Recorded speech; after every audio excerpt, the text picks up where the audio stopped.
Peter. Yeah. That's my boy. Lord, don't wipe my feet. Well, if I don't wipe your feet, you don't have any business in my kingdom. All right, well, wipe my whole body too now. Yeah. Yeah. My arm, I need. She's like, you have no need for another bell.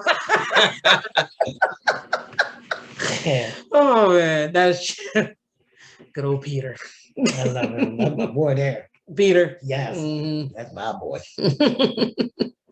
Lord, this is amazing. I'm looking at Elijah, I'm looking at Moses, and looking at you. This is amazing. Let me build a statue. No, Peter.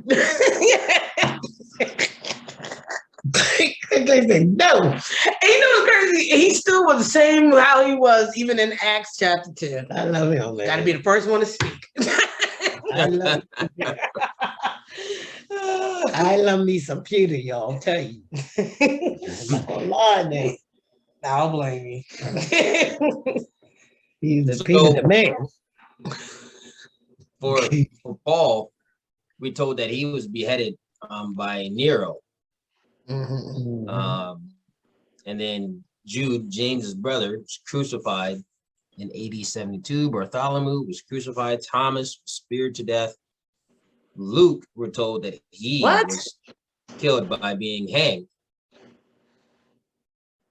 All the disciples were martyrs, but John. Yep. Simon, crucified. Barnabas, we're unsure of his death.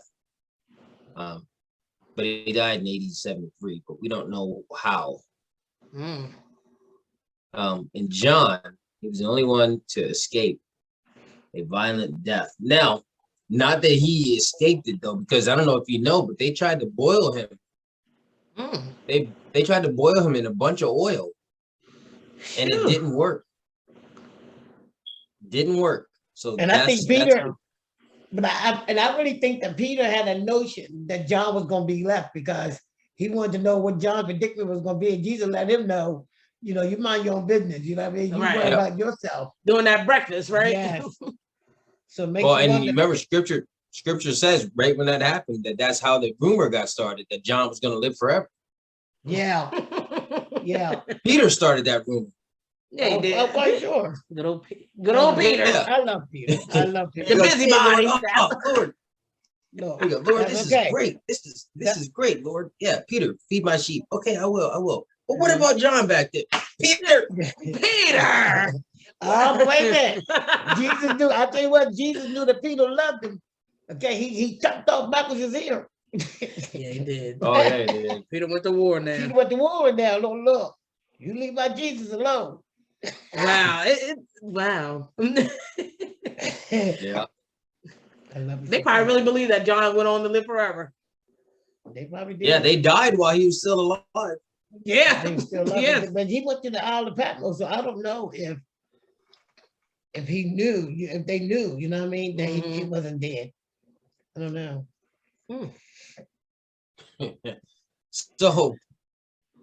So we see here that the disciples were willing to die for their faith, right?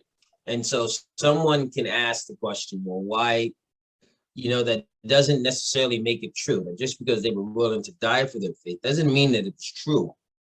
And if that's the case, why don't we say Islam is true? Because I don't know if you know, in Islam, the only way to have 100% salvation is to martyr yourself.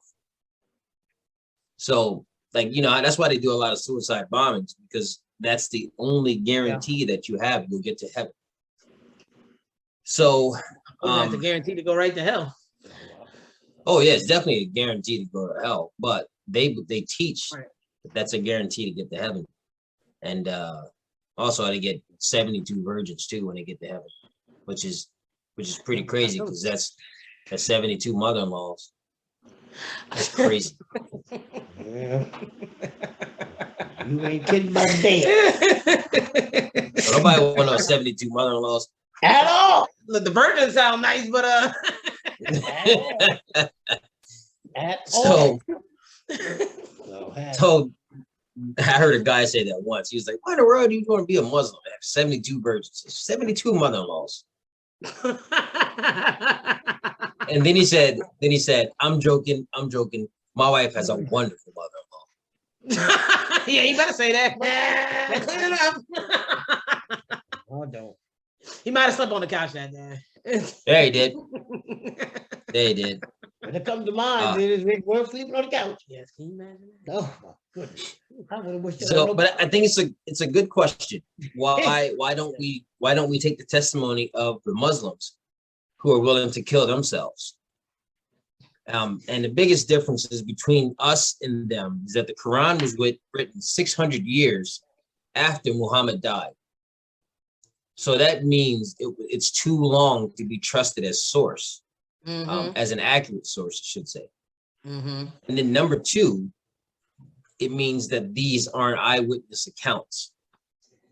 These are, the Quran gives you information that comes from people who are 600 years removed, right? That'd be like trying to write something about America 120 years ago when you weren't even there to see it. Right. And saying, hey, this is what happened. How do you know? Because it happened. You're my lamb. Doesn't make any sense. And then That's true. And then you see the biggest one is number three. The martyrs are dying in Islam. They're dying for something that they believe is true. They're not dying for something that they know is true. And that's the big difference between them and the first disciples. The disciples were in a position to recant because they experienced this firsthand.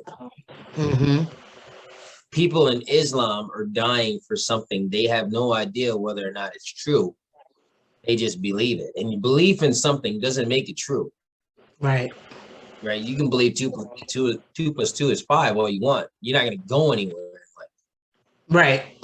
Believe in that. So, yeah. So they are not in a position to die for something that they know is true. So at the end of it, just a few things to remember: that people may die for a lie that they think is true, but no one dies for a lie that they know is a lie. Early Christians were, especially the disciples, they died for their testimony, and they were in a position to recant and did not.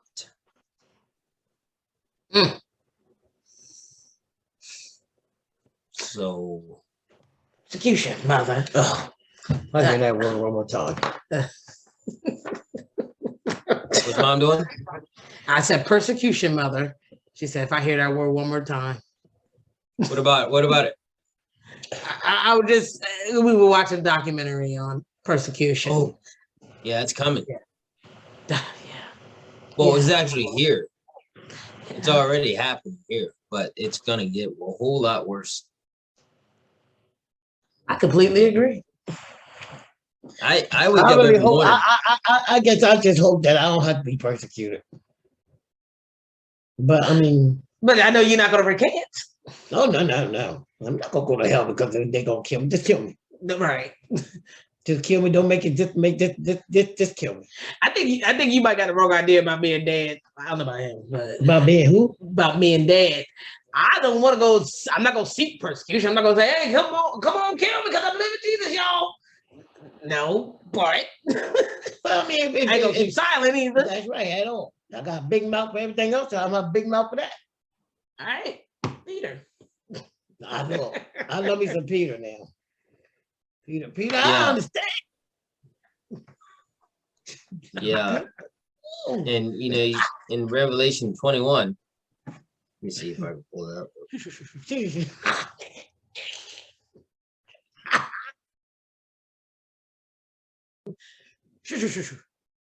Know that.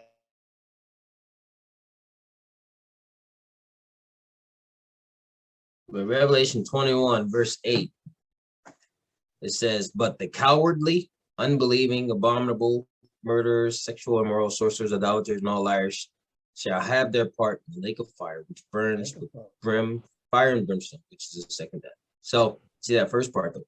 But the cowardly. I was gonna make a post about that, but I'll let that sit for a little bit. But we have a lot of cowards, man, and it's sad because it's really sad when you see how many people don't want to make waves. In fact, the other day, I had this lady ask me, because Nona, we were at this volleyball game and Nona stepped away to go get some ice cream. I don't know if she got, but the lady goes, so I meant to ask you, let me ask you real quick. I said, what? She's like, how did everything go with your last post? And I said, what do you mean? What post? And she's like, the one you have the picture of the checklist and all the different sins on it. And I said, oh, I don't know. No one said anything to me. Why? She's like, well, I know that you guys have brought up before that Nona has that gay cousin, and you have homosexuality on that list, and just wanting to know if anything happened, you got in trouble for that or something. I said, no, no, but I said, let me ask you a question. Why do we treat that differently? Why do you treat homosexuality different? She's like, I don't know. It's just, just, I said, yeah, I said, but let me ask you a question. What if somebody lies today? And then I said, well, tell me, what's worse, a lie or homosexuality? Which one? She said, well, they're kind of the same because it's a sin, right? I said, bingo. So my question is, if somebody's lying, are you going to call them out? Yep. Why? Because they're lying. And I said, so if someone's engaging in homosexuality, you can call them out? No. Because you're scared. And I said, something's wrong. She said, well, don't give me no, it's just nothing. No. Don't give me, I don't want to hear any of that because you're just scared. Yep. You know somebody in your family is engaging in homosexuality. You don't want to hurt their feelings, so you don't touch it. So then don't say anything about them lying. Don't say anything about them stealing. Don't say anything about anything. Keep your mouth shut. Yep.